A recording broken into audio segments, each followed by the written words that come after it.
Okay, and we are live now.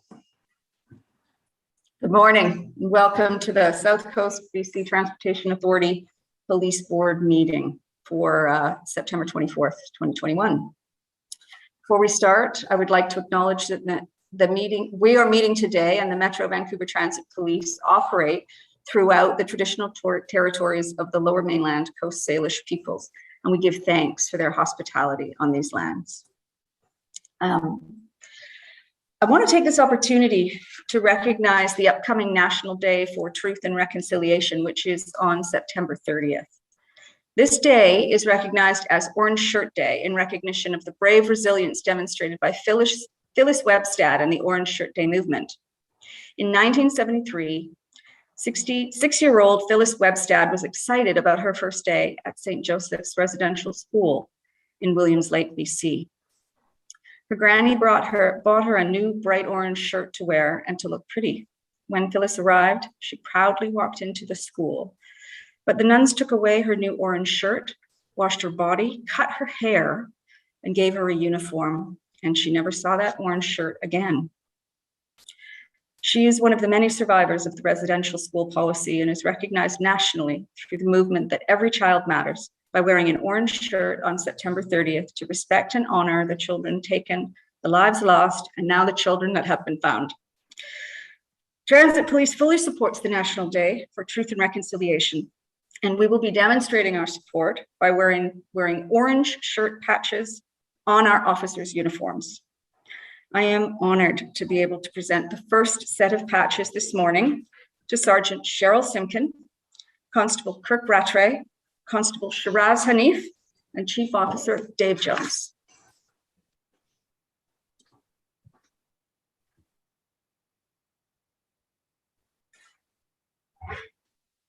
Sergeant Cheryl Simkin. Very honored to put this patch on me today.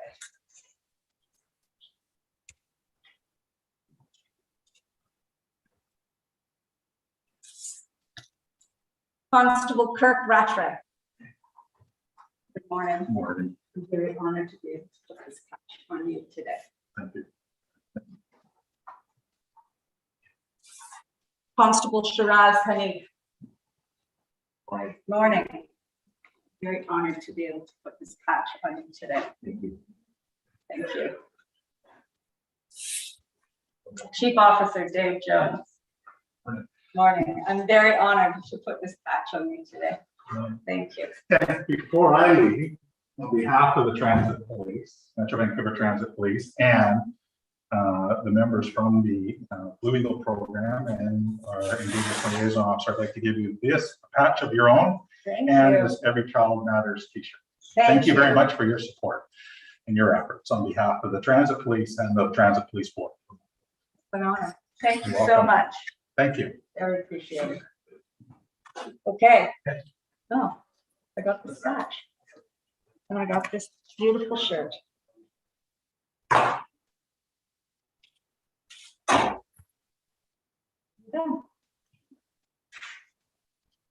So we can move on with the rest of the meeting.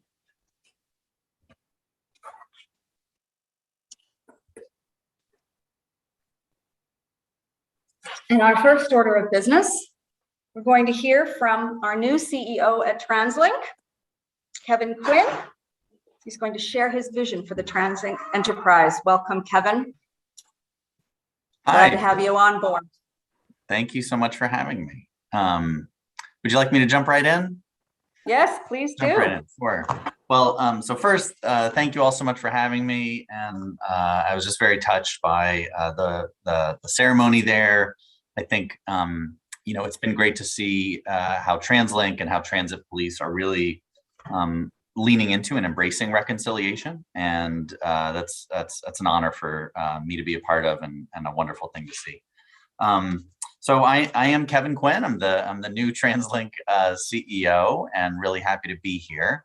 I'm joining you and coming to BC from the state of Maryland on the east coast of the US, where I, for the last several years, had been the CEO of the Maryland Transit Administration, which is one of the largest multimodal systems in the US, where I oversaw a bus system, light rail, metro, accessible transit, all in the Baltimore region, as well as commuter rail and commuter bus for the entire state of Maryland.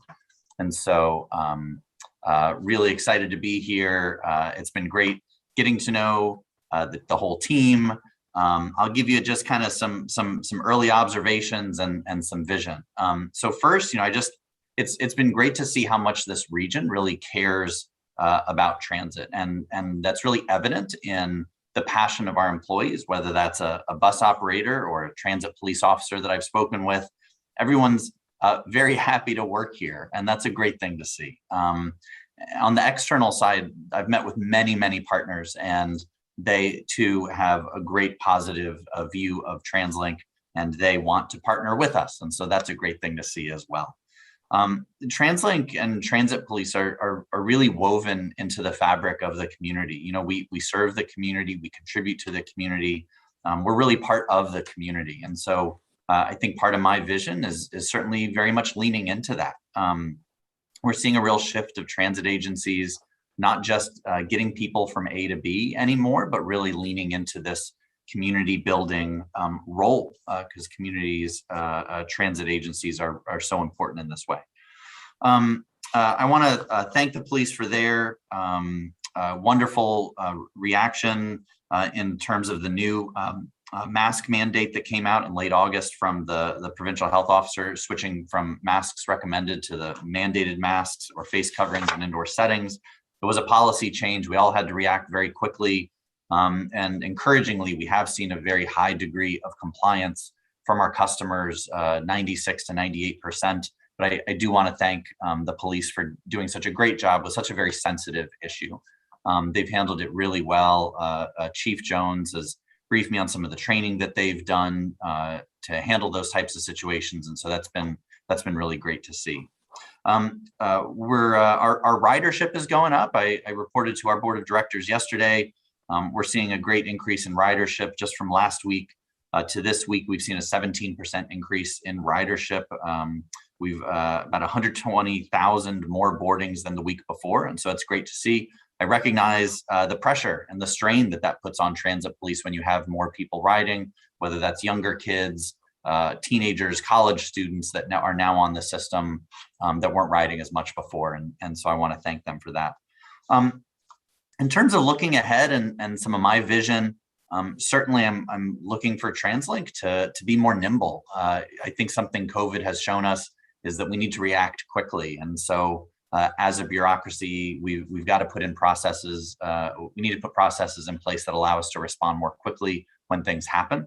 And so I am looking for ways to make the enterprise as a whole more efficient and more data-driven. I also want us to be more transparent with our customers about how we make decisions and the decisions that we make.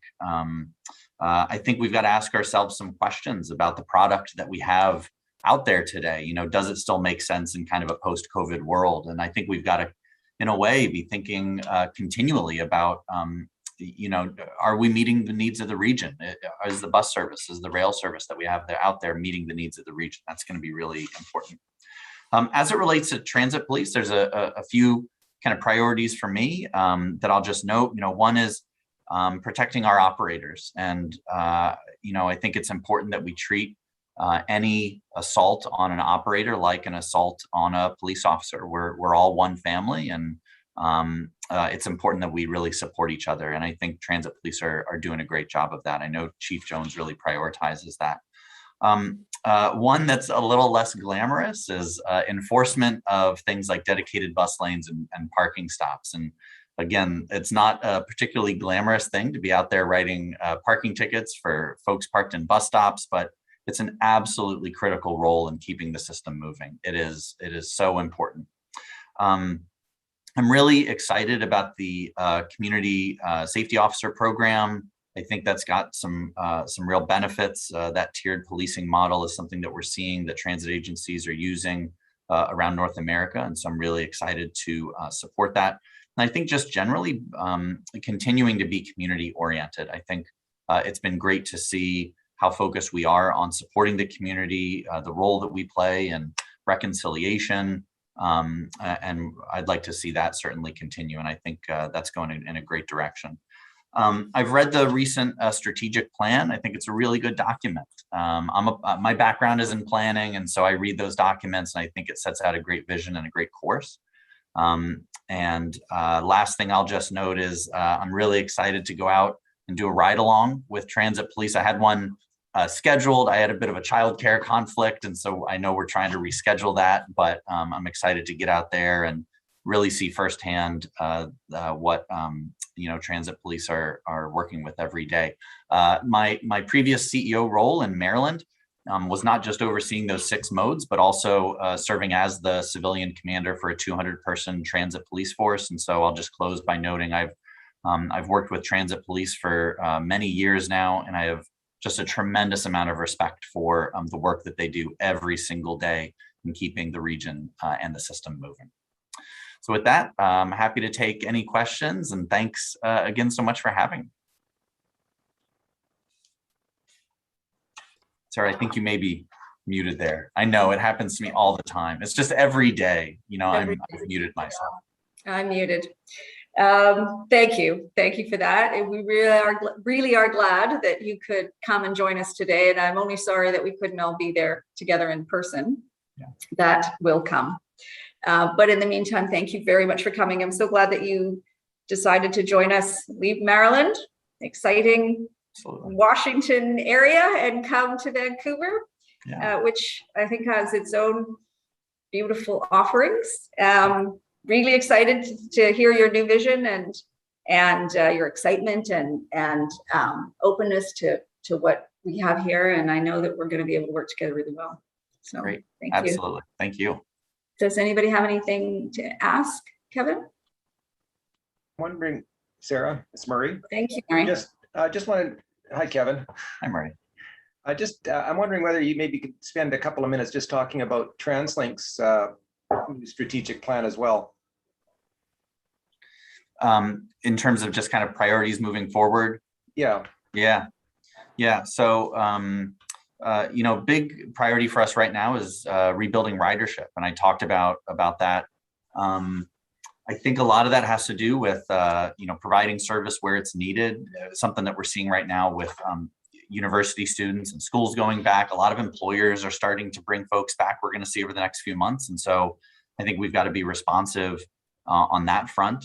I think we've got to provide a safe experience and put more technology at people's fingertips. So, we recently launched the room to ride kind of piece of the transit app, which lets riders know how many people are on the bus that's coming, so they can make a choice as to what bus they want to choose based on sort of their own safety level. I think it's going to be things like that are going to allow us to bring ridership back.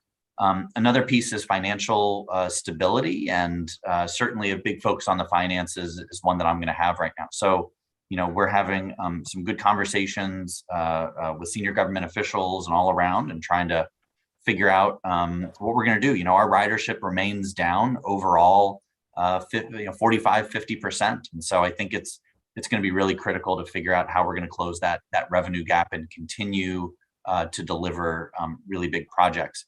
Another piece for me that's going to be really important is sort of employee health, internal health, and development. And I think like most organizations, like many organizations, we've seen the impact that COVID has had on employees. It's there's a lot of employee concern around burnout.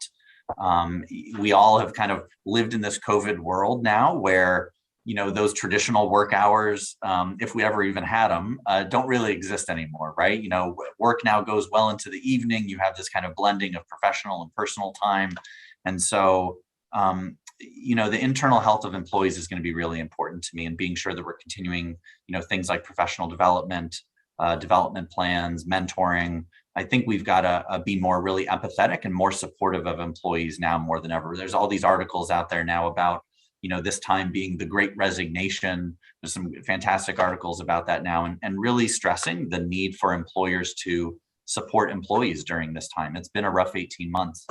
So, all of those things are things that I'm going to be really focused on from kind of a vision perspective, all of which are complex in their own right, but a lot of work to do and a great start. TransLink's been a warm welcome, and it's been great to get to know the organization. Well, thank you, Kevin. Sure. Thank you. And does anyone else have any questions? Sarah, it's George Madden. Thank you. Kevin, welcome, and hope your family's enjoying the West Coast. Yeah. We know you brought your family. That's always the tough part, is that you're immersed in the work, but then you've got your family also here. Just a question, and this takes it back to us on the police board, because we're here to represent the community, provide the civilian oversight. And I know you're new. The system down in the States is so different. You just mentioned you were the civilian commander. Could you maybe just talk about the structure and how you see this working with us as a police board, the way the Police Act works here in BC, structurally where the chief is part of TransLink? It's probably a bit confusing. It's certainly different for you because of the various layers. And I think it's a little bit different even for us, the way this works when you look at some of the other municipal forces. But you've had a chance to look. How do you see this working over the next period of time? Yeah, it's a great question. So, the States is structured very differently, right? The sort of police and more kind of military pieces of the system all report up through the executive branch. And so as a chief executive officer, with the Maryland Transit Administration, it reports all up to the executive. It is a different structure here, and Chief Jones and I have had a couple conversations about it that have been really informative for me to really understand the system. And I guess my take on it is that I recognize that the police and the police board serve much more independently. They're clearly not part of the executive branch. They do not report directly to me. That said, I don't really see that as a hurdle. I think a lot less about the sort of organizational structure and solid or dotted lines on a map, and more about kind of philosophical alignment and communication. I think Chief Jones and I, we talk regularly. We coordinate on a lot of issues. And so I think for my part, as long as we're all kind of philosophically aligned and headed in the right direction, who reports to who is a lot less important. We communicate regularly and, coordinate on initiatives that are going to help the community. I think that philosophical alignment really is what's going to carry us at the end of the day. Great. Thank you. Sure. Thank you. And Sarah, if I could just kind of echo that just for the board's thing. So I would say ease of access between the exec, because I sit with the senior executive at TransLink, and Kevin is in the office quite a bit. So we can see each other here. We're only a floor apart. And I much view it almost, George, if you would talk it almost like the relationship a chief may have in a municipal department with the mayor. Even though the mayor kind of sits on the board, you still have that relationship with city council and city staff, and that as the city's initiatives and what their visions are important to the policing of that community as well. So knowing it and discussing it, and then just recognizing that at times we're not trying to ever supersede somebody's authorities or questions, but keeping it open, and the open dialogue solves things really quickly, or not solves, it keeps information flowing, as I say, so everyone understands what we're doing, why we're doing, or what we can do in response to something. So Yeah, and I think that's a good way to approach it. Police are independent and don't report to a civilian CEO, but we serve the transportation region and protect the safety of passengers on TransLink. So, we have to work in cooperation. While always ensuring the administration of justice is independent and impartial. So absolutely. I think we find a good balance, and I'm really glad that you guys have had that conversation, and and we'll move that forward. I'm pretty confident we're going to be able to keep going the way we've been going. Absolutely. Yeah, so it's super nice to meet you. And I know that we'll get a chance to sit down very soon. Wonderful. Yeah, looking Okay. forward to it. Thank you Any so other much. questions? Oh. I don't want to cut anybody off. Is there any other questions? Okay. Thank you so much, Kevin. Okay. Thank you so much for having me. Good to see you. Kevin. Bye-bye. Thank you all. We can move on to our consent agenda, item 1.2. We've got a number of items to consider on the consent agenda, items A to O. And does anyone want to remove any of those to discuss in item 1.4? So Okay. moved. So we'll move the recommendation 1.3 So moved. that the South Coast British Columbia Transportation Authority Police Board of Directors approves and receives for information the following items on the consent agenda, items A to O. All in favor? Thank you. Any opposed? No. Okay. So, do we have any public delegations or written submissions, Taryn? Not today? Nope, Okay. nothing today, Sarah. Great. Then we're going to move right on to item 2.1, and we're going to hear from Karen Reid-Sidhu from Surrey Crime Prevention. Thank you so much. Thank you. I just want to say you're the Executive Director of the Surrey Crime Prevention Organization and the Chair of our Metro Vancouver Chiefs Community Council. Yes, I am. Karen, thank you. Take it away, Karen.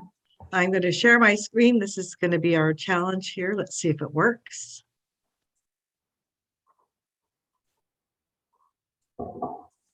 Oops. Got to make sure I have my sound. Yes, sound is on. There we go. Can everybody see that? Yes. Yes. I apologize in advance. I have a little bit of a tickle in my throat, and it's going to be annoying during this presentation. So thank you so much to Metro Vancouver Transit Police Board and for inviting me today to speak about the outstanding work delivered by our amazing volunteers in Surrey.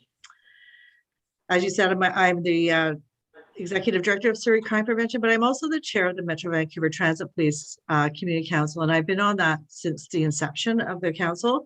And what an amazing experience to be able to sit around a table with such outstanding representation from the Lower Mainland, and we're always growing. So I want to thank Chief Jones for continuing with this path. It started under the leadership of Neil DeBoard, and it continues to this day, so that's great. Surrey Crime Prevention's been around since 1984, and I joined the society 10 years ago. We rebranded our programs to take a more holistic approach relating to community safety. Our organization supports community safety programs throughout the city of Surrey. We operate in collaboration with many agencies, including the Surrey RCMP, Metro Vancouver Transit Police, the City of Surrey bylaws. We also work in partnership with ICBC, the Vision Zero team at the City of Surrey, and we do some amazing work in partnership with all these agencies, delivering public awareness and education programs. In 2015, pilot project was presented to me to work in partnership with Transit Police. And as a result of that partnership, it continues to this day. Transit Watch operates at the Newton Bus Loop at around King George, Surrey Central, Gateway, and Scott Road SkyTrain hubs. And year to date, our volunteer hours with Transit Watch has been over 25,000 hours. It's a pretty remarkable number when you think about the collaboration. We also distributed over just over 24,000 8777 cards. As a result of COVID, however, we were limited as to what we could do during that 2020 time period, where we had to reevaluate our programs. It took us about 3 weeks to decide what we were going to do, and we were following all protocols with the provincial government and the federal government with respect to COVID safety. So we introduced social distancing, PPE, and we were able to continue delivering our programs. And as a result, Transit Watch program continued. So the number of calls for service to date, 246 to transit police and also 468 to Surrey RCMP. We always call transit police first when it's on the transit property, and many times they also tell us to call the RCMP for the response time depending on the severity of the call. Our volunteers support public awareness and education programs in collaboration with the partners I mentioned earlier. We also have Surrey schools involved, and I would say that the majority of our volunteers are high school students and university students who want to pursue a career in public service, not necessarily only policing, but many different career paths. And the partnership with transit police has been remarkable. I have to share a story about a young man who was part of our mentorship program for vulnerable youth. He had such a negative experience with police in the past, and the community safety officer that he met extended his hand pre-COVID to shake his hand, and it changed his whole perspective of what a police officer is. It turned into a positive experience, and that young man today has turned his life around, directly a result of that. Total number of vehicles, we use a system called stolen auto recovery, and we are able to run license plates. So you can see we've run over 356,000 license plates, and we recovered 13 stolen vehicles as a result of that. That's just with the Transit Watch program. We also perform locking auto crime. It's a preventative measure that we work in partnership with ICBC. And what we do is our volunteers do audits on vehicles. These audits at the transit locations were just over 68,000 audits performed. And as you can see, the passes were 30,000 and 38,000 failed at Newton. Then downtown, 70,000 audits were performed and 30,000 passed and 40,000 failed. What we did during this exercise is we went back the same time, same day at Scott Road SkyTrain station, and we could actually see an improvement by going back the same time. So it did show about a 30% reduction in people putting themselves at risk to have their vehicles broken into. Our volunteers observe and report on public intoxication, suspicious activity, drug trafficking, assaults, items found, lost and found, medical distress, homelessness, and much more. We actually were instrumental in calling transit police, and as a result of that call, an individual was apprehended that had a crossbow. And it was a great partnership to see the end result of somebody being taken off the street that was dangerous to the public. We just hit a milestone. We have 500 volunteers now supporting our community safety programs throughout the city of Surrey, remembering that these are primarily university and high school students.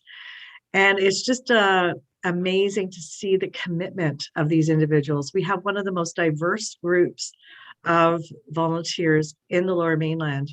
I would say that 80% of our volunteers come from very diverse multicultural backgrounds.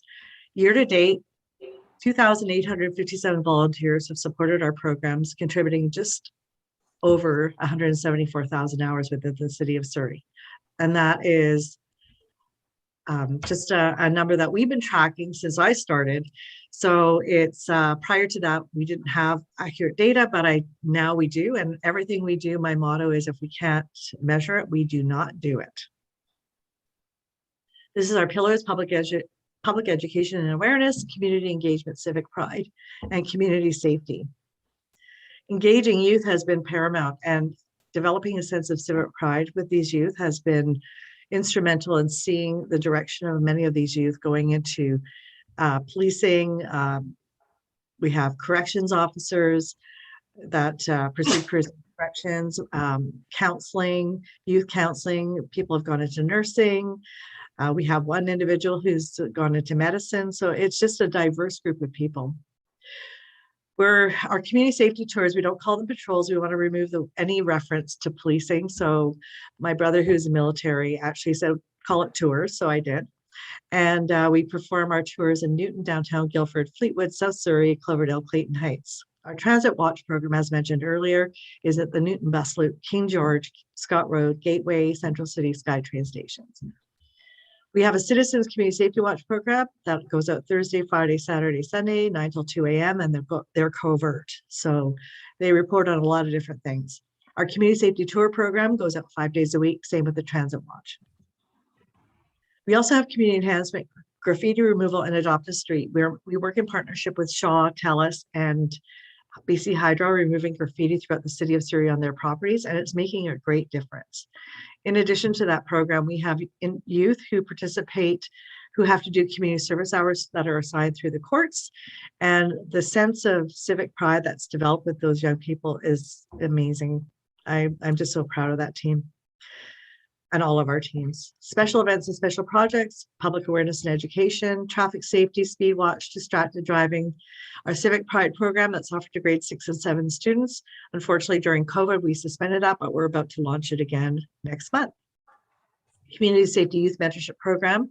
You'll see a video shortly about that program, and our Lift High School Work Experience Program. High school students have to fulfill work experience hours in order for them to graduate. And we have a really comprehensive program. We have students coming from all over the Lower Mainland to participate in that program.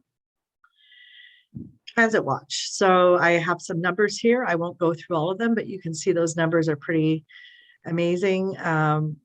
There's pictures of our community safety officers that we work with, and our volunteers really enjoy that opportunity to go out with them as well. And I'll start the video. The Surrey Crime Prevention Society is a community-supported safety organization that promotes civic pride and provides volunteers with a chance to make a difference in their communities. The stuff that goes on in the schools that we do not see as adults is pretty disturbing. The bullying that goes on, the isolation, the intimidation, it's rampant. What we need to do is give kids the tools to be able to stand up to this. And that's what our mentorship program does. Our Community Safety Youth Mentorship Program supports vulnerable youth, helping them find a sense of belonging. With the term vulnerable, we want to encompass all youth throughout the community. We want to include students who may be newcomers to the country, helping them develop that sense of connection with their community that they're living in and being able to find the right resources. And we also want to include students who may be bullied at school. Before Surrey Crime and before I met Jerry, I was kicked out of my first high school. It was due to lack of motivation to do schoolwork. So I got into a learning center in Cloverdale, and then I heard about the program through my school counselor. I mentioned to them that I was really into policing, so I thought this would help me get to that goal, the ultimate goal of getting to policing. He was pretty shy and timid, I think, when he started, and a bit closed off, but I think as time went on, we were able to build our rapport, and then we got to really know each other on a daily basis. When I started, I was really, honestly, a shy guy, really quiet, and I just thought it would be something that I'd go to for 2 hours a week, and I'd just get through it, learn some skills, obviously, but didn't think that I would get someone like Jerry out of this. Melvin and Jerry have developed a really strong friendship, and they support each other, and to see the growth has been remarkable. We clicked right off the bat, so that was already amazing. He started off as my mentor. He became my friend. Now, honestly, I could say he's my brother. A lot of mentees are nervous at the fact that, will they be able to trust this individual? Can they share information about themselves to them? If, for example, if they've been bullied in the past and they haven't had that positive experience with another peer, they're going to be worried, are they going to judge me? Is what I say going to be too much? And for that reason, we have the matching worksheet, which helps us really identify some common interests between the two. And that allows the mentors to sort of go into the deeper talks that they may not be comfortable sharing with someone else. This actually helped me really open up, get involved with my community. I had a lot of ups and downs in my life, and Jerry's always been there. I know I've always wanted to get into this one program that was called RCMP Youth Academy, and he was the first guy I went to write me a reference, so it's amazing. He's been able to grow in leadership skills and teamwork skills, and I think that's going to really take him far in the long run. Youth are being given an opportunity to make a difference and change a behavior in a positive way. That is what it's all about. Opportunities. having youth involved in gangs or going into groups that expose them to danger has been a prevalent problem that we see in our community. And I think that's where the mentorship program really plays a key role. If we're able to connect youth with that mentor who is close in age and is able to work with them in a community safety and volunteerism environment, and to see the positive interactions we have with other members of the public, it really makes a big difference. This is not just kids who are on the path of criminal behavior. If your child is isolating themselves, if they're being bullied at school, if your kids are being isolated because of diversity, whether they're a new Canadian, whether they are just not fitting in, we want to help them develop the skill set to get the strength to stand up to that. After witnessing the success of Jerry and Melvin, I want more Jerry and Melvins, because there's lots of Melvins out there.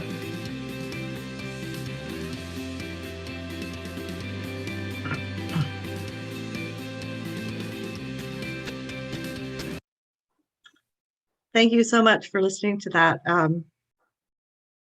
have to say that I'm so proud of Jerry. He just got sworn in with Vancouver Police. Adam Palmer knows probably who he is. And I have had many of my volunteers go to various police agencies, including transit police. So we're very proud of the group that we have. So the Lift High School Work Experience program, you can see the hours.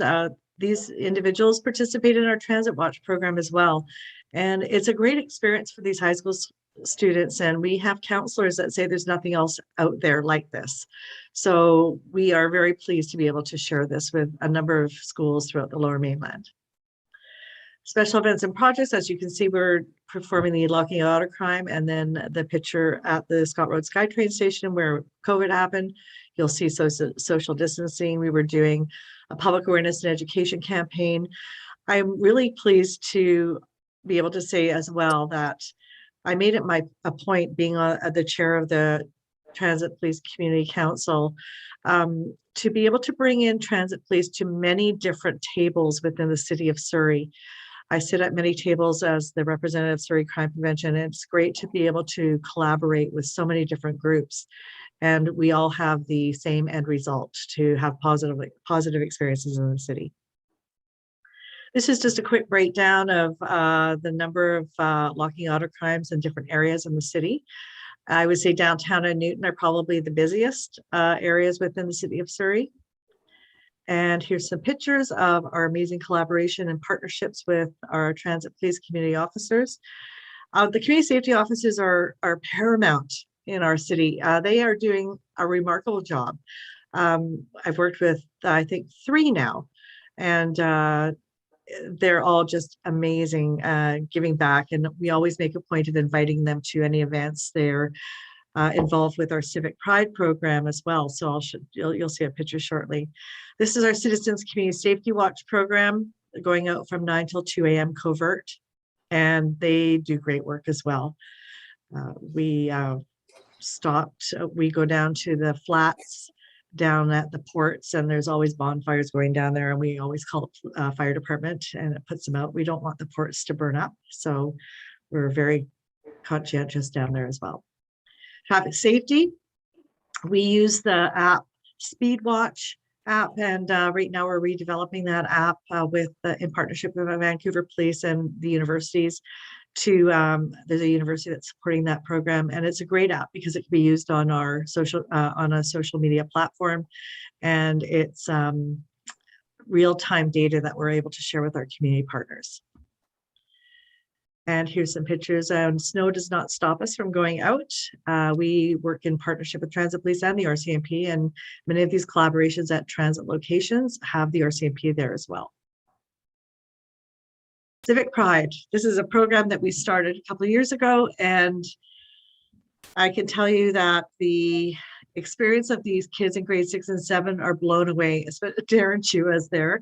And what they do is they participate by doing a walking and texting course, and they all fail pretty much because we are trying to get that conversation started with them about texting and driving, and it's starting with texting and walking. They also get to observe our reader board looking for distracted drivers, and then they get to do audits on their teachers' vehicles. And I can tell you that I've never seen so many kids so happy that they're able to fail their teachers when they do these audits. As a matter of fact, 2 teachers didn't have current insurance on their vehicles, and we did bring it to their attention, saving them a lot of money. So these kids were great. They loved it.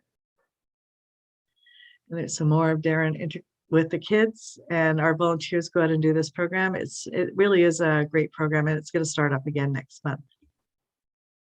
Our community enhancement, you can see removing the graffiti. It makes such a difference in the community that broken window syndrome is applies to this, and we're on top of the graffiti, especially when it's offensive. And we have our annual symposium, and we invite all the recruiters from all the different police departments throughout BC, and we've expanded it to Alberta and other provinces. And because it was virtual the last couple of years, we are still continuing it, and we give an opportunity to the presenters to be able to share their information about their various agencies. We don't just have policing, we have sheriffs, corrections, we have a law representative. One of our board members is a senior federal Crown, and she presents on behalf of Crown. Yeah, so, and without these partners, we would not exist. So I just want to thank our valued partners who support us with funding and give us the opportunity to continue our programs. So now I'm going to stop sharing. Does anybody have any questions? I don't have a question, but I just want to comment that it is absolutely fabulous. Oh, thank you. I mean, I think the way you even approached your video of telling that story just adds another element to it. I think we can learn from our storytelling of our organization the way you did it. So really excellent work. Thank you. And there's a lot more Melvins that we're working with right now. We have, I would say that we have quite a diverse group. We have men and women who are mentors, and they're second-year university students primarily, who are really enjoying the opportunity.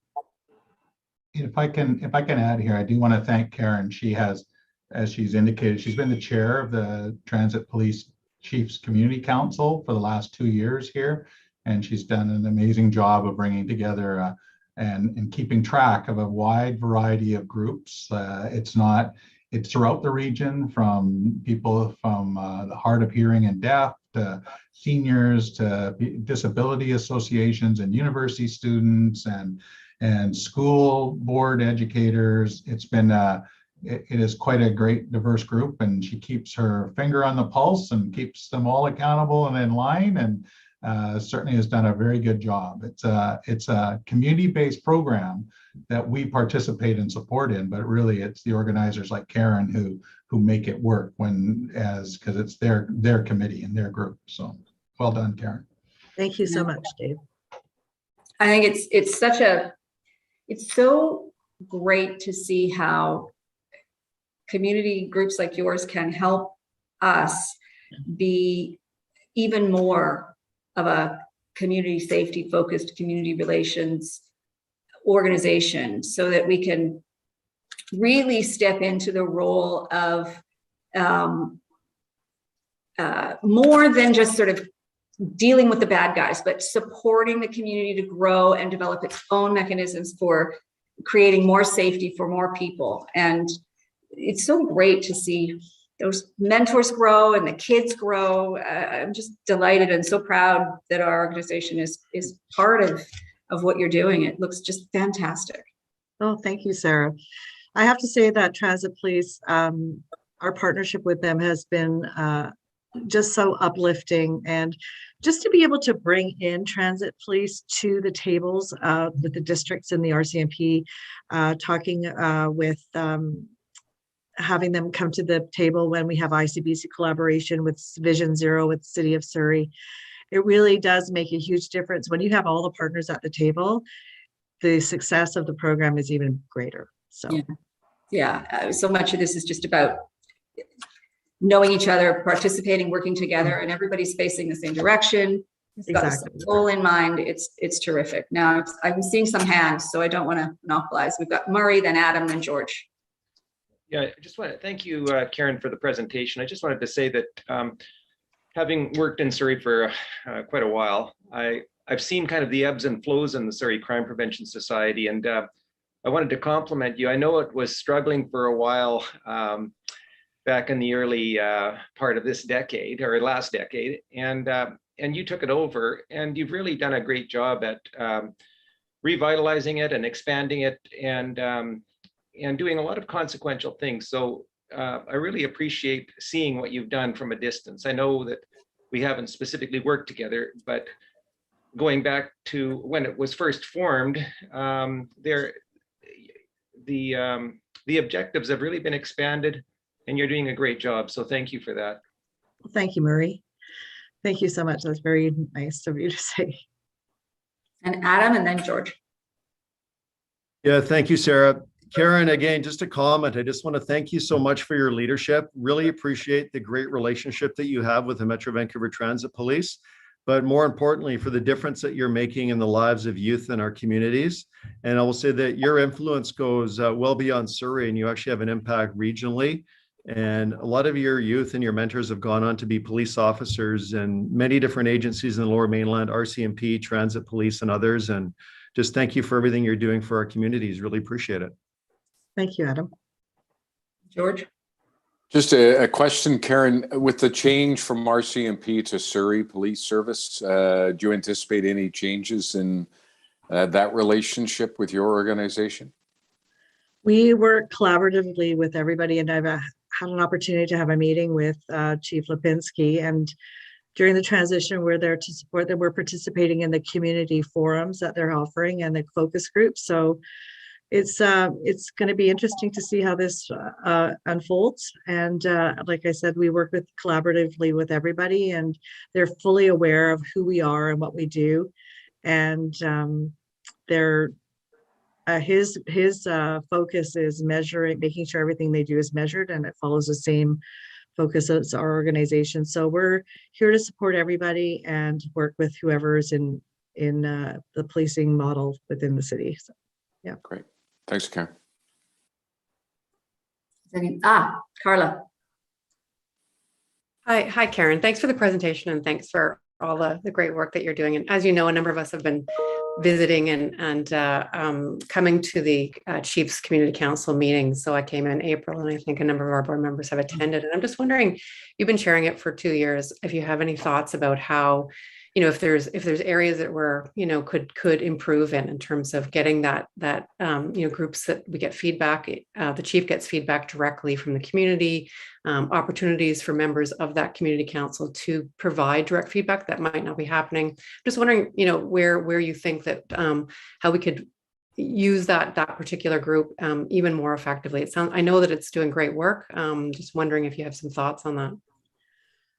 Well, we just had a meeting recently, and we talked about maybe getting more input prior to the meetings and coming to the meetings a little more prepared, because everybody's busy in their lives. But I just recently had a conversation with one of the BIAs in Surrey, and we don't have really a business representative of the committee. So I did present that to Chief Jones and Diane Gillis, who's in charge of our membership, and to invite representatives from the business community as well, not just community groups, but also the business. I think they have there's a big opportunity there for transit police and also TransLink to get that conversation going as well. So yeah, I'm very proud of the committee. We've seen some people leave and new people join us. We're trying to find alternatives right now, and I'm trying to find an alternative for myself. I'm going to be leaving the role as chair, and we have our vice chair is going to be taking over. It's important that everybody gets an opportunity to be part of the leadership of the committee. So yeah, I think we're always looking for great recommendations from our committee as well. And I think that we've got some great comments and suggestions from our committee with respect to the individuals from the deaf community as well as the LGBTQ. We had a representative from one of the universities a few years ago it's just a live document, a live committee that keeps changing, but we're always open to any suggestions that come our way. So. Ton of work. So thank you for that. We need people to step up. So it's wonderful that you've done it. It's not a small thing. It's a big thing. The most exciting thing for me is seeing the growth of our youth in the community and working with Surrey schools, Delta schools, Langley, and hearing from the teachers. And we have testimonials. We have like hundreds of testimonials from youth. And I use that in my grant process. I guess if I'm going to throw this out there, one of the most, frustrating things for me as the executive director is we need sustainable funding to keep our programs going and not losing their momentum. And that's something that I'm pursuing right now with all levels of government. It's critical that we don't lose that momentum, because we did lose momentum with our mentorship program for vulnerable youth. And we finally brought it back thanks to the generosity of one donor who gave us $50,000 to continue that program. So it's a challenge for many charities, and COVID has not helped. And I just want to thank the Transit Police Board again for the opportunity to present today. So I really appreciate it. Well, thank you, Karen. And thank you for everything that you do. Thank you so much. Thank you, Karen. Have a great day. Stay safe. Thank you. Take care. Okay. So that's really great. The next item is item 2.2. We're going to hear from Pat Coe, who's going to give us a brief presentation on crime rate statistics. Good morning, and I'll jump straight into my slideshow here. Great. Thanks, Pat.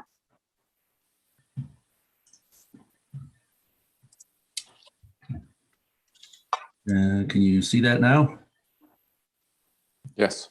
Okay. Yes.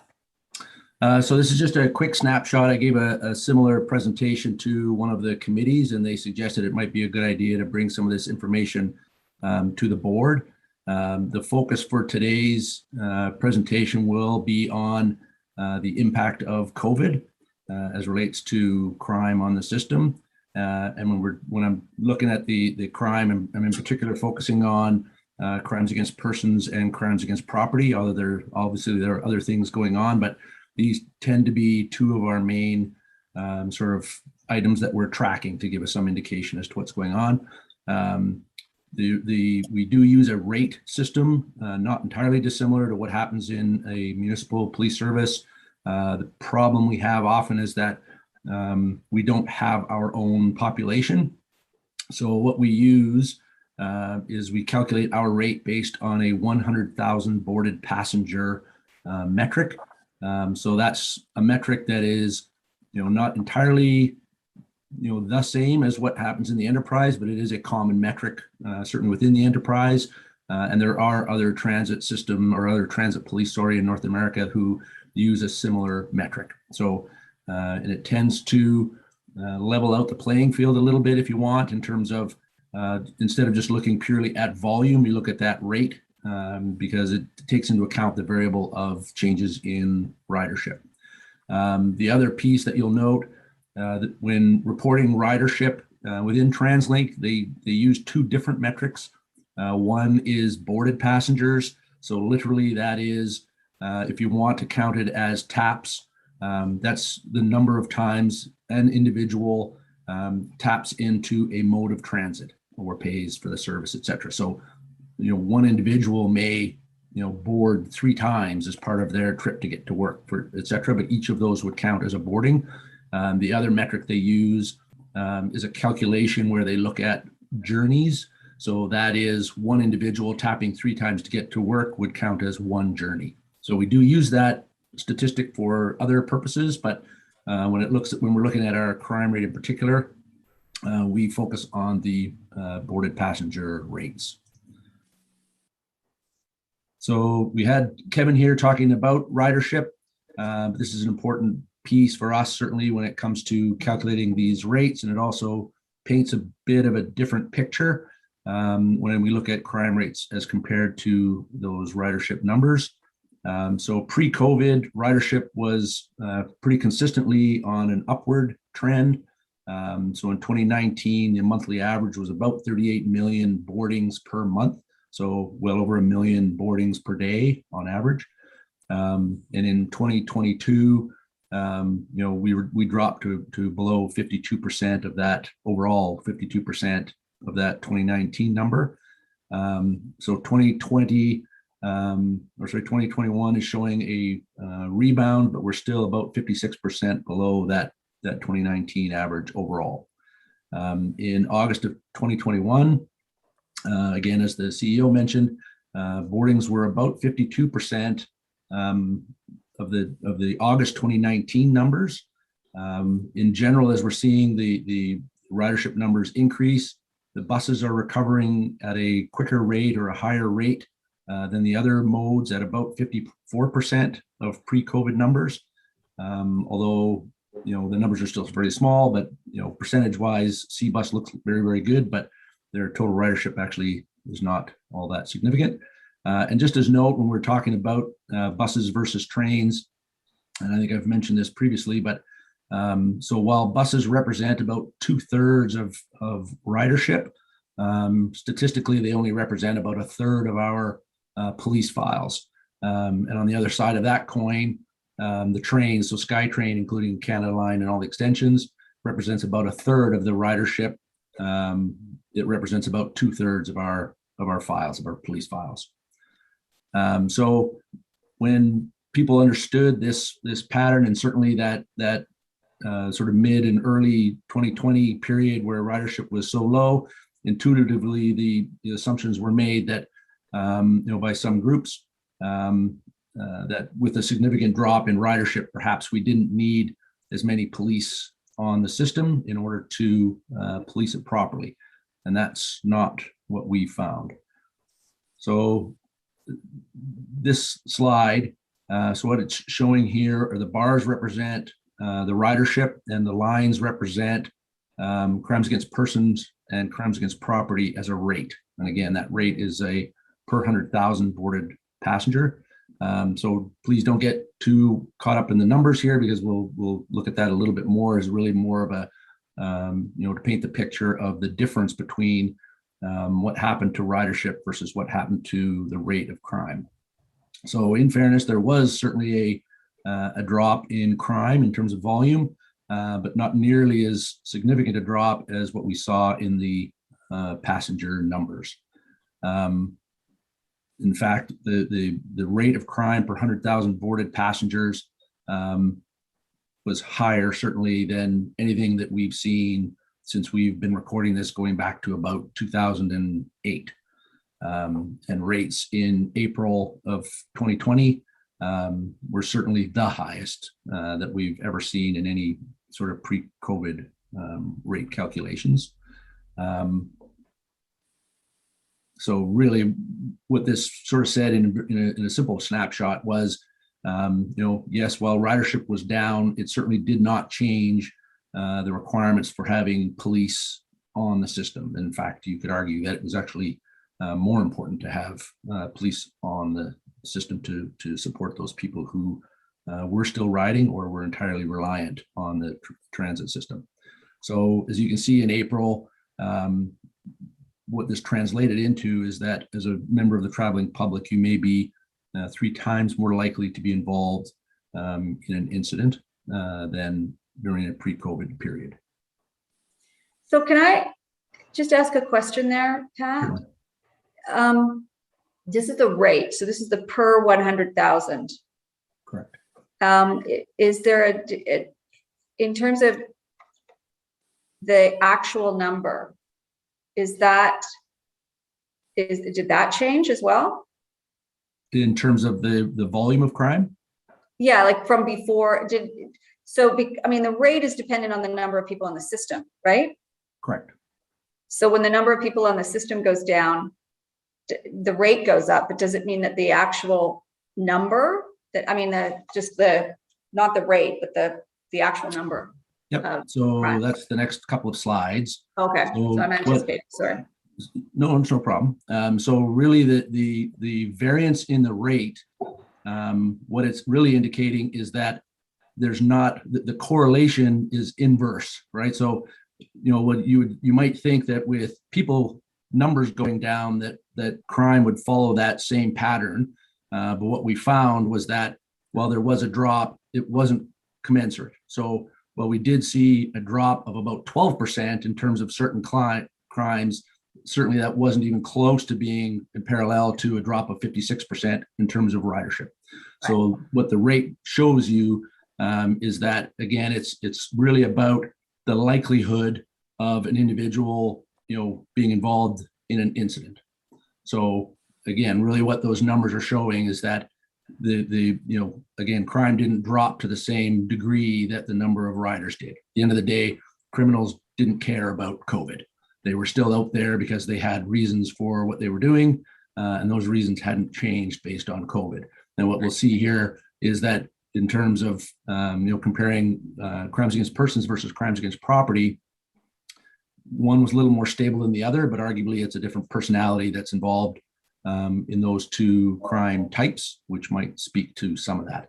So in this particular slide, now what we're seeing, the bars actually represent the total number of crimes against persons in this case by month, and the average is obviously for each of the end years. So what you will notice is the difference in terms of the pattern of the profile compared to ridership. So in April of 2020, for example, you do not see that similar significant drop in the total number. So I can just sort of flip back here quickly, and just so as you see there in April, it's a very marked drop or difference. But when we go back to the crime types, or you don't see that same drop like you wouldn't have made if you were just looking at this slide and someone to ask you where the lowest point in ridership was during that sort of COVID period. Chances are you wouldn't pick April out as being the low point in ridership. And again, criminals weren't considering COVID as any kind of deterrent. So unlike the ridership difference, as I mentioned, of a drop of about 52%, the crimes against persons dropped only about 12%, compared to the 2019 numbers. And again, as you can see, even the 2019 numbers are already fairly low compared to 2018. So even at its lowest rate, when we look at July of 2021, when I look at the pre-COVID stats, I have to go back to August of 2018 to find a rate that is even close to that high. So all of those rates, above that, again, I'd have to go back probably another 3 years to find a rate that was similarly that high. When I look at a January to August comparison of 2021 to 2020, crimes against persons are on average down about 6%. So same period, 2020 to 2021. In 2021, we're down about 6% in terms of our total number of crimes against person files. Transitioning over to crimes against property, and again, the bars represent the total number of reported crimes against property. So again, we still see a marked difference, although closer in terms of profile to what we saw in ridership. And again, unlike the ridership difference of a drop of 52%, crimes against property actually was about 16% below the 2019 numbers. So again, not even close really to what we saw in terms of the change in ridership. And again, even at its lowest level in August of 2021, I've got to go back to about February of 2017 to find a rate that is similarly that high. So again, this is all very unusual in terms of the rates of crime that we saw. And again, making a January to August comparison, so comparing 2020 to 2021, crimes against property are actually on average up about 20% in 2021. So you can argue that the people that are perpetrating some of the crimes against property, so these can be graffiti files, for example, that's quite a different demographic to those that are committing crimes against persons, so assaults, etc. So you could argue that the correlation between ridership and crimes against property is probably a closer correlation than that to people who commit crimes against persons. So that was all I was going to present today, and then open that up for questions. And a lot of this really was at the time was in response to some of the defund police arguments, et cetera, where they were saying that, certainly from a transit police perspective, that if we're totally related and tied to ridership, with ridership going down, maybe we don't need as many police. But the reality is we actually had to be out there more in order to protect those fewer drivers. Riders. Any questions? Thank you for that, Pat. Yeah.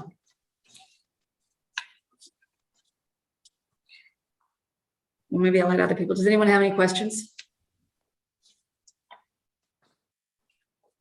trying to see it. Perhaps you could stop screen sharing so it could, there we go. Thanks. Thanks. Sorry. Yeah, I didn't have all the windows open. Does anybody have any questions about that? Chief, do you want to tell us a little bit about, how did you manage in this situation where we had so many fewer riders, but didn't look like all the bad guys went away necessarily. So maybe you could talk about that a little bit. Yeah, so I think, the first thing we have to, I've stated before, and we have to be reminded of is that the vast majority of transit users are using the system for what I'll call our legitimate purposes, whether it be for recreation, work, entertainment, or just moving about. So that's typical in every community and in every place. The vast majority of our citizens and people that we address are not involved in criminal activity. There are those who are involved in criminal activity, whether because of necessity, need, or lifestyle. And a thing like COVID doesn't necessarily move them away or stop them from using the systems in that aspect.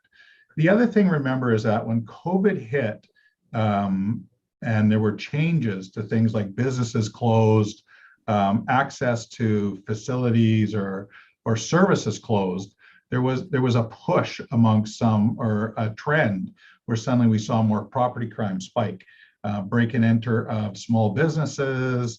And this was occurring throughout a variety of the communities around, right? Where we saw suddenly where somebody was who was reliant on handouts from one place in that business for food or for housing or for even getting a method of, I'll call it survival, suddenly found that those places had closed or those places were no longer available or had decreased services. So there was an increase in crimes in and around the systems as well.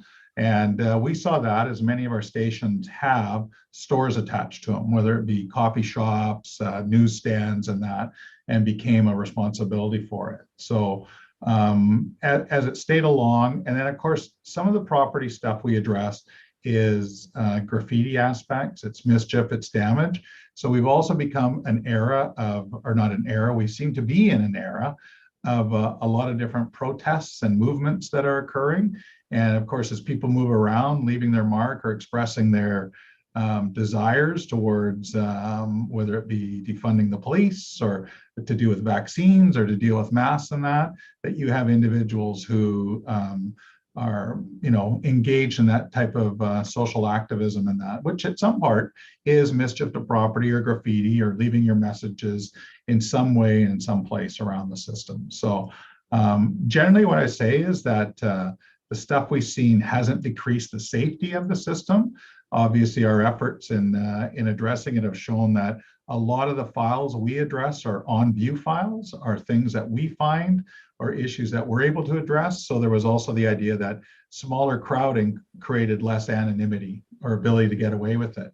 The one stat, and I don't think Pat didn't comment it on, which was trended in a positive way, where there was a decrease in the number of sexual assaults, if I'm correct, Pat, and events such as that groping, that inappropriate touching. So if we look just at that type of more serious offense and personal touch, if you would call it, upon a person, those offenses went down. And the reason, and that was a benefit of less people, less crowding, less opportunity presented. Thank you. Thank you. Well, it's good that we're tracking this and that we can properly respond. Does anybody have any other questions? Okay, thanks. Thanks a lot. Sorry, did somebody say something? Okay. So we'll move on to item 2.3, and that is Chief, your information report. So as we've trended towards this, I'll let perhaps operations speak first and then go on to administration. So I think we have Deputy Cumberworth and then Superintendent Furlan and Deputy Cross who can provide you some updates. Great, thank you. Thank you, Chief. So I'll provide an update on the patrol section side, and then Superintendent Furlan will provide an update on the support services side. So I'll begin with just highlighting 2 patrol incidents, but I just would like to emphasize, these are just 2 examples. I don't want to take away from the hard work that patrol officers provide 24/7 in all sorts of conditions, from community engagement to criminal enforcement to other types of enforcement. So it's really important just to highlight that these are just 2 examples. So the first is this occurred on July 25th. This was, you may have heard it in the media, it was a female SkyTrain operator. She was assaulted at the New West SkyTrain station. The victim, in this case, the SkyTrain operator, was exiting a crew room when a male who had been watching and waiting approached her, punched her, and pushed her back into the crew room, knocked her down in the process. The SkyTrain attendant, she bravely fought off the ensuing attack, and then the male subsequently fled the station. She radioed for help, and as a result, the police were dispatched, and two of our officers were close by, nearby, attended immediately and arrested the suspect as he was fleeing from the station. Our General Investigation Unit took over the investigation. They gathered some really critical evidence, and this led to a number of criminal charges, which includes assault with a weapon and forcible confinement. The accused person is very well known to us, and it's important to state that because of the work done and because of prior record, that this person has been held in custody, has been remanded, and their next scheduled court date is coming up later this month. This is rare, especially during COVID times, to keep people in custody awaiting trial. So the fact that this person was kept or held in custody just is significant to their background. The other point I'd like to emphasize as well is such a vast transit system. And sometimes I hear that, I traveled from point A to point B and I didn't see a police officer at all. But what I will say is that maybe you didn't see the police officer, but our officers are very close by and they're strategically placed. So I find when there is a call for service, that our officers are on scene most often within minutes, and it just speaks to the awareness of the system and knowing where to be depending on crime stats and so on. So the other case I'd like to emphasize is this occurred on September 20th. This was an individual walking on Lougheed Highway in Burnaby. He came across 3 individuals. They were smashing bottles on the sidewalk. He asked them not to do that. There was an argument that ensued. This male person walked away towards the Lougheed station. He was then accosted by these 3 males. There was a violent confrontation. The victim was stabbed in this case, subsequently went to the hospital, treated, and then released several days later. Patrol again attended immediately, gathered some critical evidence. It's gone to our General Investigation Unit, and they are making some significant strides in the investigation itself. I won't go into too much detail with respect to that one, but it's just to emphasize the importance and significance of some of the files that occur in and around the transit system and our patrol officer response to it. The other update is from the targeted mobile enforcement team. So they continue to engage in joint initiatives with other jurisdictional police and for enforcement in relation to the transit system. So this includes bus lane, commercial vehicle, counterattack, and speed enforcement initiatives. And then TMET, as we call them, also conducts fair enforcement across the entire transit system. So SkyTrain, CBus, West Coast Express, and the bus system. And then just finally, two other quick points. Patrol bike program. So Constable Damien Skelton and Constable Julian Poncion submitted a business case for the establishment of a bike program. This was reviewed by the executive. We approved it. So the program itself will primarily focus on enforcement duties, and it's a complement to our patrol officers. So it's not a separate unit. It's a complement. It's an addition to our patrol responsibilities. And the benefits to bike patrols, it's public. It increases in public visibility, an increase in positive engagement just with citizens, the ability to access areas that patrol vehicles cannot access, so that we can disrupt crime, connect with vulnerable persons, and so on. The program will roll out in 2 phases, kicking off next spring, and we'll take advantage of a civil forfeiture grant to kick the program off. But also another benefit is Constable Skelton and Constable Poncion are both certified police bicycle trainers, and they will be able to train our officers and, as I said, build the program up and hopefully kick this off next spring. And then just finally, Cops for Cancer. We have 2 members involved in that, Constable Angela Sizemore and Julio, not Julio, Julio DeFridas, who is one of our newer operators in our communication center, are both participating in the Tour de Coast, I believe it is. So it's a fundraiser, Cops for Cancer. For those that don't know, this is an annual event. It's fundraising by law enforcement and emergency services personnel who cycle across the BC region. And it helps to raise money for Canadian Cancer Society, for research and care support, etc. So the riders, it's over a 5-day period. Each day they ride 100 kilometers, stopping at various points. And the Tour de Coast members themselves have raised $223,000, which is 90% of their $300,000 goals. So very significant. So kudos to our members to participate in that. That's it. Okay, that must mean it's over to me. Good morning, everyone. There's also from my side of the house quite significant updates, so I'm just going to try and keep it at a high level. So our operational communication center, we're just finalizing a new team leader job description, which was last updated in 2009. So it was well timed to get some refresh. And also a supervisor position is also being reviewed. And what this will do is actually aid in streamlining the administrative and operational processes and assist the manager of the OCC and just making sure that that those are being dealt with in a good manner and that we have supervision at all times of the day. On the Canine Unit, we're now up to 8 dogs. So we had 2 new members join. We did have a few dogs go through the process, but one of the new members has just certified last week with her dog.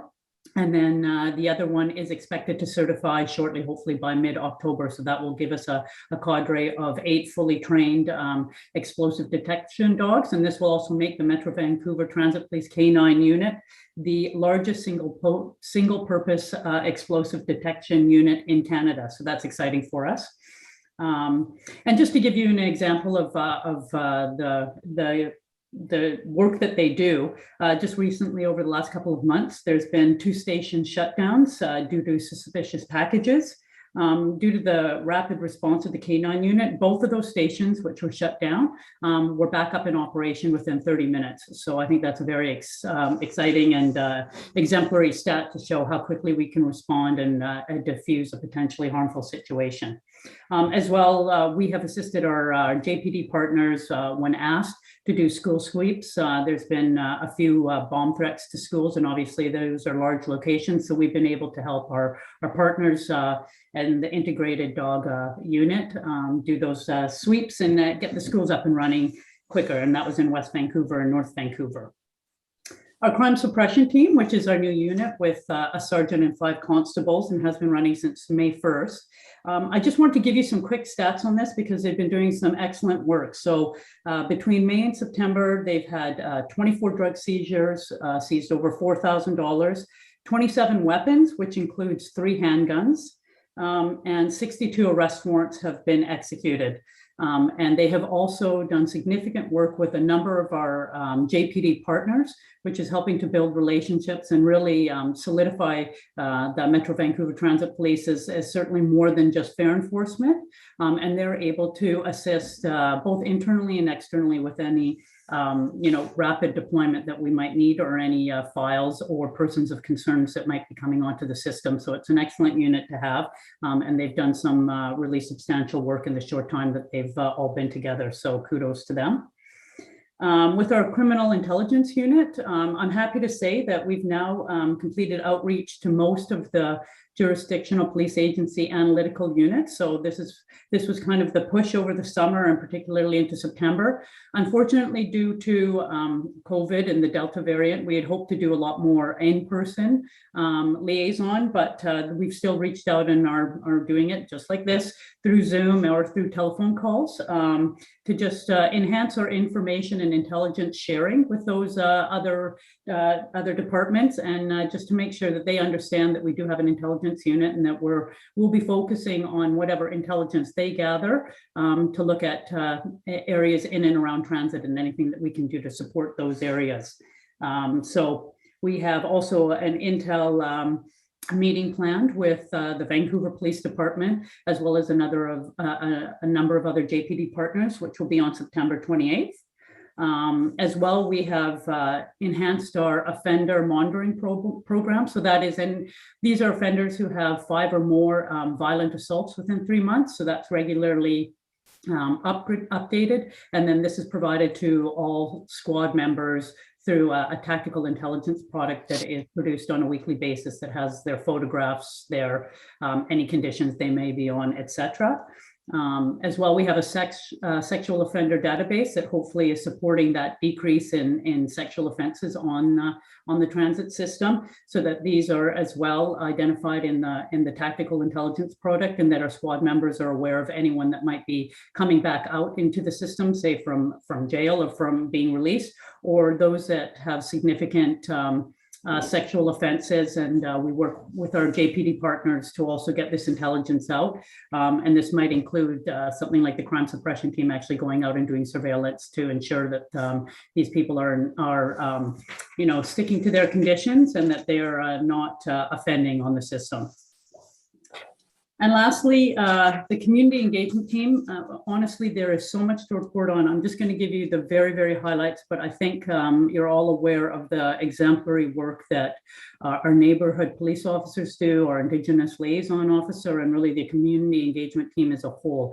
So some of the highlights from our homeless outreach team. So Constable Bruce Shipley, he's been doing squad briefings just to advise all of our membership on the mandate and objectives. And he's done outreach with the Ministry of Social Development and Poverty Reduction. We have done a transit safety video, which I'm sure Stephen Crosby can give more information on. Is being developed in both Mandarin and Taiwanese, and had many of our CET members engaged in that. Constable Hanif has done a number of talks and interviews with the Muslim and Pakistani media discussing transit safety. That we continue to do a significant amount of pop-ups regarding transit safety and countering any anti-Asian hate sentiments. And this was also done obviously for the beginning of school, and we see the increase of ridership. So we did pop-ups at Douglas College and UBC, and others to follow, such as Emily Carr, SFU, etc. So continuing those to just really give all the students and returning people coming onto the system just a feeling of safety, and so that they see the Metro Vancouver Transit Police at these major transit hubs. And also, of course, we continue to have our brochures available not only in English, but in Mandarin, Punjabi, and Korean. And also throughout the summer, there was a significant push. We did a lot of bike registrations, which is with program 529, which is a great program that registers bikes. And just with a simple coding, if that bike is stolen and that sticker's on the bike, it comes back to a database, and it allows police from anywhere to relocate that bike back to its owner. So that's just been a really good community-based program that we're happy to engage in and happy to engage with the public. And we've had quite a substantial response whenever we've done these pop-ups.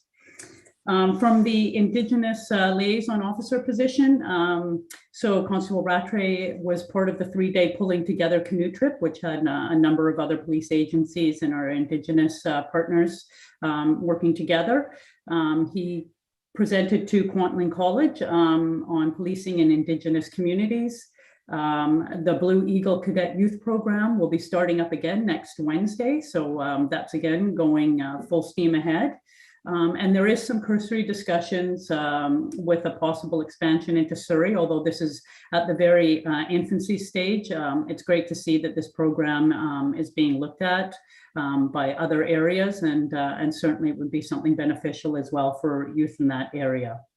Lastly, on a personal note, I've just started the UBC certification of equity, diversity, and inclusion. So I've just started some courses there, and I'm hoping that this will help me gain some greater insight. I think there are nuances within a policing environment that are different than perhaps some EDI strategies within other corporations. So, and I'm part of the TransLink EDI committee as well as the BCACP. So I'm hoping this this education piece will help to enhance what I can do for the Metro Vancouver Transit Police EDI strategy and that of TransLink. Thank you. Great. Well, I think it's my turn. I will give you a quick update on 4 areas in the Administrative Services Division for the Transit Police that I'm in charge of. We'll talk briefly about training, and we spoke earlier about the 4 cycles of training that our officers all go through. So we schedule training through our training committee to make sure that they have valuable training to them. So cycle 1, we talked before, they were out at the Delta facility doing the virtual virtual reality simulator training. Cycle 2, we did our 9mm transition from 40 caliber to 9. Right now, they're right in the middle of doing their annual first aid training that's mandatory, as well as some use of force certifications. In addition to that, there's a number of courses that they do through online training through CPKN, which is the Canadian Police Knowledge Network. And 4 of note that they're in the midst of doing or have completed or in the middle of completing, which is the 2S LGBTQ+ training. We've been going through some cultural awareness and humility training through that online program. Almost completed the trauma-informed approach to investigations so that our officers have a better understanding of what trauma does to victims and witnesses and how they can elicit better statements and be more sympathetic in drawing the information out that they require for investigations through that training. And right now, the province has just initiated the Intimate Partner Violence Training, which is a replacement for what used to be domestic violence training. There was a 2-part program for there. So that's been revamped, and that training has just been rolled out here this week. It's mandatory for all of our officers to complete that by the end of the year. Talk briefly about recruiting. I know at the board, we talked about our year-end demographics report, but really just the stats to date. We've hired 19 new police officers to the Transit Police.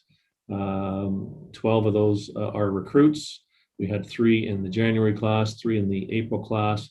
We've just had 6 start on September the 14th. So really looking forward to them getting through all of their training. But as we've stated before, it takes a while to get through that academy training before they're useful on the street. So we have to keep pressing on hiring experienced officers. And we've also hired 7 experienced officers since the beginning of the year to help augment our numbers, because as you know, there's a bit of a revolving door going on. Certainly Surrey has acquired, I think, 3 or 4 of our officers over the last month or two. So our recruiting staff, the 4 that work in there with the sergeant, they're going full speed ahead all the time, trying to make sure that we have good applicants coming in, attracting good applicants, and then make sure that they're processing those applicants in a timely fashion to get them on board. I know the chief just recently had a comment from one of our new hired members that said that he couldn't believe how well the transit police treats their employees through this whole recruiting process and listening to their needs after hire. So I'm very, very proud of our recruiting unit for doing that.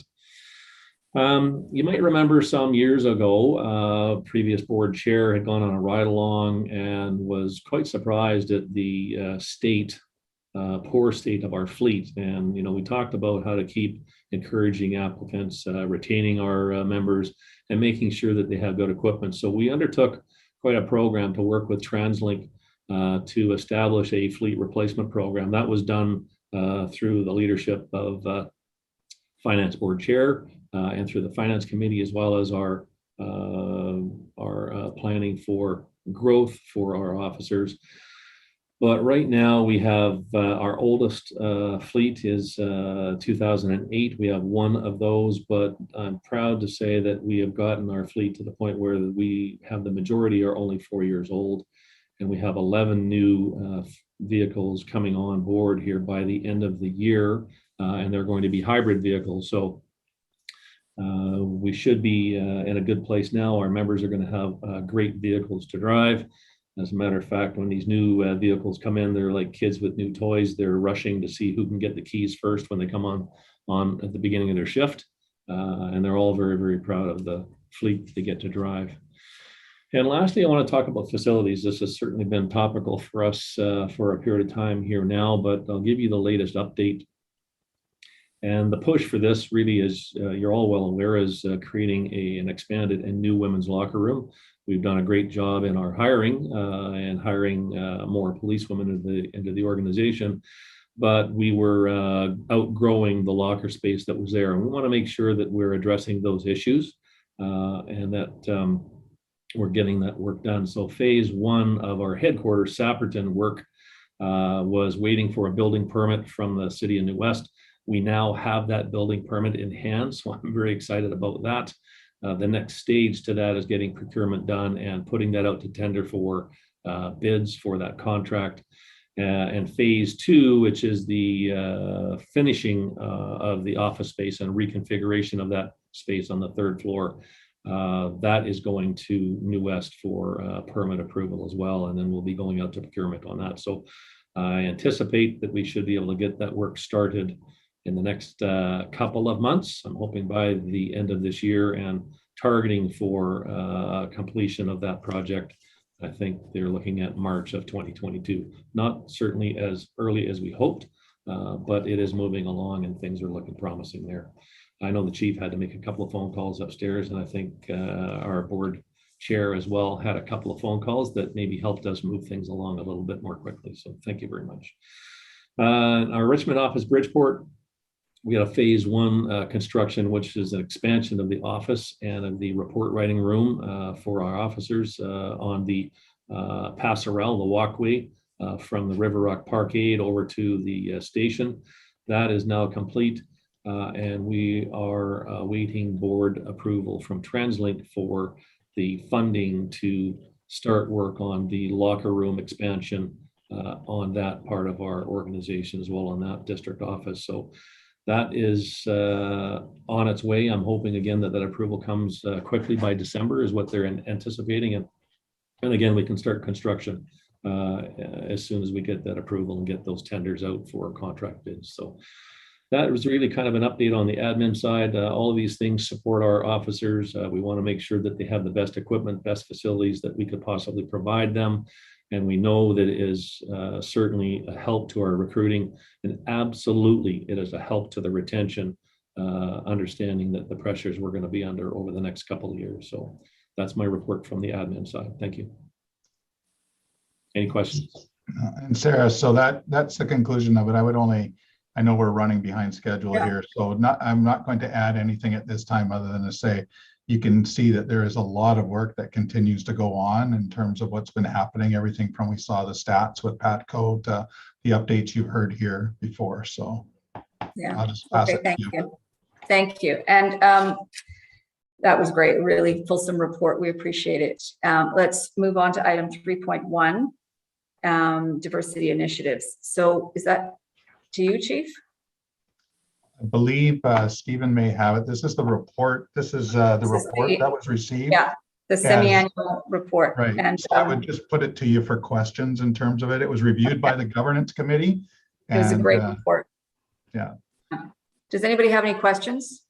I don't want to rush you, but we're quite behind. Yeah, I just wanted to say that the committee did look through it. It's 9 pages. It has matrix. It's a great report. We'd encourage all the board members to examine it in some detail. And that I believe, Chief, you're going to bring back probably someone from the organization to present some highlights of this at a future board meeting. Yes, that's correct. The idea is to bring back the highlights, perhaps have Stephen or Cheryl and Kirk and them come and present this as in one of the presentation phases. So I'd move 3.2. Second. All in favor? Thank you. And it's available to the public, that report, Yes. along Yes. with the rest of the material Yes. presented today. So yeah, it's a great report. Okay, item 3.3, Stephen, you're going to tell us a bit about the Indigenous training for the police board that's coming up. Yeah. So this training, yourself, I know, Sarah, brought forward as a potential training for the board. I will say that both Sergeant Cheryl Simpkin as well as Constable Kirk Rattray, our Indigenous liaison officer, have both undertaken this training. They undertook it about 2.5 years ago. They did come back and did say it was strongly recommended, both for those who are new to Indigenous relations as well as the board, which has received prior education, but I think this is more fulsome. Hopefully you've all had a chance to take a look at kind of the course syllabus online. Usually this would be delivered in an 8-hour kind of full day course, but because of COVID, it's being offered as kind of a self-paced online learning. It's about 5.5 hours of training. You get 30 days to complete it, but if you need more time, you can always buy additional weeks. So yeah, we're putting this forward for consideration for the board to undertake this training in Q1 of next year. So can I have someone move that recommendation? Moved. Thank you, Ally. All in Second. favor? Seconded? Thank Stephen, Stephen, if I could ask, there's a cost to this and it's based on the number of users? No, it's I believe the cost is based on a group of up to 20 users, so it would encapsulate the whole board. And that's the 30 days of training where the course is provided to anyone up to, I think it's 20 or 25 people. So my only question would be, and I'm sorry I didn't get to grab you beforehand, is do you want to, would it be worth offering this to any other potential boards of, I want to say, smaller or equal sizes if there was a split, such as a Port Moody or a New West board or something? I think the Vancouver board's quite big. Or does this assist with costing in that if it was a split and offering, if we're paying for up to 20 to offer it to others who might have an interest as well? Yeah, I definitely think that's worthwhile putting forward. Like New Westminster Police might be another board to put it forward to. I think they have 4 or 5 different board members. Certainly, if we're already paying this cost and we have a number of different licenses available, then let's make sure that they're being used. Okay, we'll look. That was just conversation. We'll look at that. Yeah. We'll make sure you get the training. And if we go to another board, we'll make sure we charge them enough to pay our cost too. Great. Okay, thanks. So could we move to item 3.5, the report from the chair of the Finance Committee?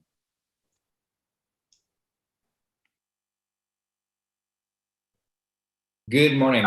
There's nothing new to report from the Finance Committee that's relevant for the open agenda. Okay, thank you. And Governance Committee Chair, George, that's item 3.6. Yeah, we've got the reports from the committee that were in the consent agenda. One thing we did was we welcome Maureen Levy from the RCMP as the newest member, and we're delighted to have Maureen with her experience and background to help us out on the governance committee. It's nice to have that understanding from a different perspective. And then the other reports that were in here around hate crime, transit police response, and so on were all part of the package that came forward in the open agenda here. And we'll probably talk more a little bit later on. Okay, thank you. Have we got any other business? I don't think so. All right, we made it through. And that was a fantastic meeting with tons of really useful information. And I want to thank our speakers. Really good. Okay, our next meeting is going to be on November 19th at 9 a.m.